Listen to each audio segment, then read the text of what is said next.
ये बीजेपी बिहार का पेज है। ये इस पर प्रशांत किशोर का सुबह से शाम तक वो प्रचार कर रहे हैं अपना।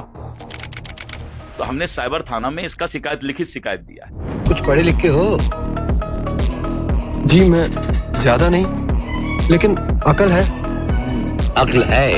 ये बीजेपी बिहार का पेज है और बीजेपी बिहार के पेज को ये फेक अकाउंट बनाया गया है। किसने बनाया अकाउंट? ये इस पर प्रशांत किशोर का सुबह से शाम तक वो प्रचार कर रहे हैं अपना स्टेटमेंट दे रहे हैं। तो प्रशांत किशोर, हमने साइबर थाना में इसका लिखित शिकायत दिया है।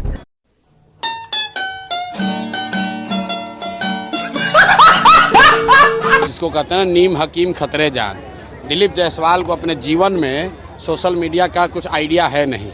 इनके पिताजी को सोशल मीडिया हम लोगों ने सिखाया है। जिस अकाउंट का बात दिलीप जायसवाल कर रहे हैं वो भाजपा के दो लोग आज से नहीं 2016 से चला रहे हैं। और उस आदमी को ये भी नहीं समझ है कि ये भाजपा का कोई पेज नहीं है, ये फेसबुक ग्रुप है जिस पर कोई भी जाकर कुछ भी लिख सकता है। 2016 से ये दो लड़के भाजपा के ये ग्रुप चला रहे हैं। उस पर आरजेडी के लोग भी पोस्ट करते हैं, उस पर जनसुराज के भी लोग पोस्ट कर रहे हैं, भाजपा के लोग भी पोस्ट कर रहे हैं। उनको जो केस किए हैं तो उनको कहिए कि तुम्हारा तो सरकार है ना, तुम जाओ और डीजीपी के साथ जाओ, और उसमें अगर एक भी चीज़ गलत निकल जाएगा तो प्रशांत किशोर राजनीति से संन्यास ले लेगा। लेकिन अगर नहीं निकला तो इसको हाथ जोड़कर दिलीप जायसवाल को पूरे बिहार के युवाओं से माफ़ी मांगना चाहिए। इस आदमी को कोई समझ नहीं है। इस आदमी को एक ही चीज़ का समझ है कि कॉलेज कैसे कब्जा किया जाता है। दिलीप जायसवाल का हिस्ट्री आपको बता देते हैं।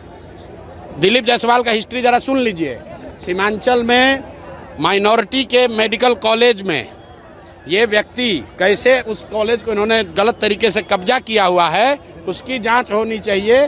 और बेचारे जो सरदार जी उसके मालिक थे जिन्होंने उस कॉलेज की स्थापना की, उनकी हत्या हुई, कैसे हत्या हुई, इसकी जांच होनी चाहिए। ये हमको डराने की कोशिश कर रहे हैं। भाई पटना से लेकर दिल्ली तक जितना साइबर एक्सपर्ट है उसको ले आओ और ला कर दिखाओ। अगर प्रशांत किशोर ने, जनसुराज ने गलती की हुई है तो हम लोग मान लेंगे।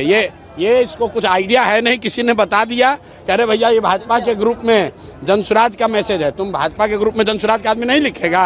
आप किसी के भी पेज पर जाकर कुछ भी कमेंट कर सकते हैं, उसमें क्या है? आपको लगता है सर चुनाव से पहले आपको बदनाम करने की? अरे भैया बदनाम क्या होगा इसमें? बदनाम हमको क्या करेगा? बिहार और दिल्ली में सरकार किसका है? फेसबुक पेज पर अगर कुछ गलती है तो तुम पकड़ो, अगर है हिम्मत तो। पत्रकार वार्ता काहे कर रहे हो? और साथ में ये भी कह रहे हैं कि जिस कॉलेज को कब्जा करके बैठे हुए हो उसका भी जांच करा लो, अपनी ही सरकार से करा लो कि उस कॉलेज का मालिक कैसे बने हो।